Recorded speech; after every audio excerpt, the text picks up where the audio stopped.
Hey guys, so today we're going to be taking a look at some more information regarding Dragon's Teeth. But before we jump in, I just want to say my sponsors have been kind enough to give you guys the opportunity to win yourself a copy of Watch Dogs. Now, of course, that game isn't out until the end of the month, the 27th of May, and it is out across all platforms. So if you want to have a chance to win that game, all you have to do down in the comment section below is leave the comment Watch Dogs, and of course leave a like on the video. And I'll be picking a winner before that game is released towards the end of the month. So yesterday, a brand new image for Dragon's Teeth was released. If you haven't seen it yet, I will put it on screen now, but to be honest, it doesn't show us much that we didn't already know. As you can see, there's a support soldier using the two-handed riot shield, a brand new item with that DLC, and behind him a second soldier using the SIG MPX. So relatively very little new information. But if we actually start to take a little bit of a closer look and ignore the soldiers in the foreground, the background does start to tell us a little bit of a story.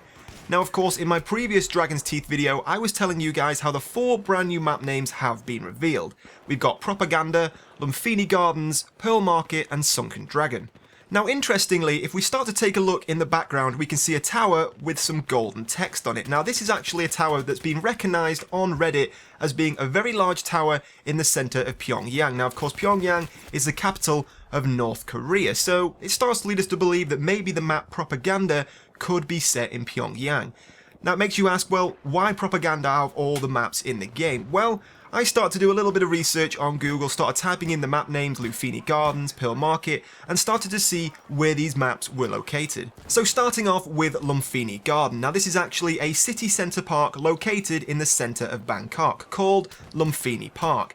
Now, this straight away tells us that it looks like we're going to see different maps located in completely different countries. Of course, Pyongyang is the capital of North Korea, Bangkok is the capital of Thailand, so it looks like we're actually seeing a Chinese invasion of lots of different cities in the Far East.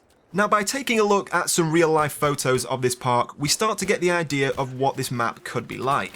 Now, we know that all of the maps on Dragon's Teeth are going to be urban-based, so this could probably be the greenest map we're going to see in the DLC.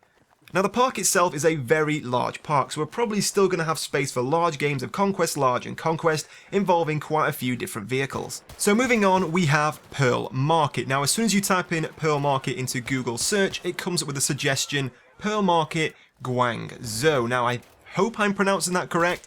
Guangzhou is a city in China, and it has a pretty large Pearl Market. Now, the Pearl Market itself is actually a very large shopping centre, which, as you can expect, does actually sell some pearl chains, but this is a huge shopping complex in a pretty large city, so it looks like this map could be an indoor map. We could be running around on multiple levels of a shopping centre, so this could be a very close quarters, very infantry focused map. So out of all the maps in this DLC, Pearl Market is probably going to be the one I am most excited to play.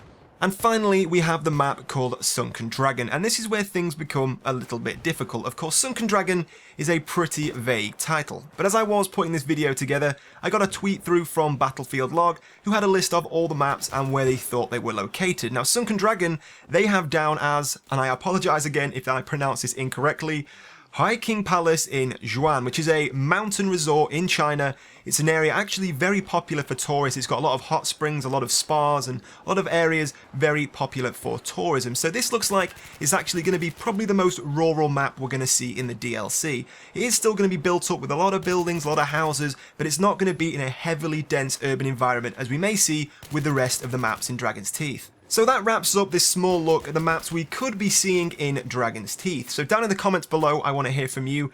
Which of these locations will you be most excited to play if they are true to their real life location? Now, later on this week, I will have my Ask Matt Q&A, which you guys left me all your questions for previously. But if you didn't get a chance to ask me any questions you want to see in that Q&A, don't forget to leave those down in the comments as well. But in the meantime, guys, if you did enjoy this video, don't forget to hit like. It does mean a lot to me. But thank you for watching, and I'll see you soon.